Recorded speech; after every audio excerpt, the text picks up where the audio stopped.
السلام علیکم ورحمۃ اللہ وبرکاتہ۔ سب سے پہلے تو اس بات کو یقینی بنائیں کہ آپ کے اوپر کسی قسم کا کوئی روحانی مسئلہ نہ ہو۔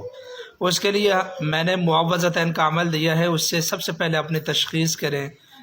خدا نخواستہ اگر کوئی روحانی مسئلہ ہے تو پھر اس کا علاج معالجہ کریں، اور اگر کوئی روحانی مسئلہ نہیں ہے، ویسے ہی ہو رہی، چاہے کہ کوئی بھی مسئلہ ہو، چاہے کہ مرد میں کوئی نقص ہو، جراثیم کی کمزوری ہو، یا عورت میں کسی قسم کا کوئی بھی نقص ہو، کوئی بھی کمزوری ہو جس کی وجہ سے اولاد نہیں ہو رہی ہے، تو آپ قرآن مجید کا یہ عمل لازمی کریں، رب ہب لی من الصالحین، رب ہب لی من الصالحین۔ اس کو روزانہ عشاء کی نماز کے بعد 100 مرتبہ پڑھنے کا معمول بنائیں، انشاءاللہ العزیز بہت قریب اللہ تعالیٰ آپ کو اولاد کی دے گا۔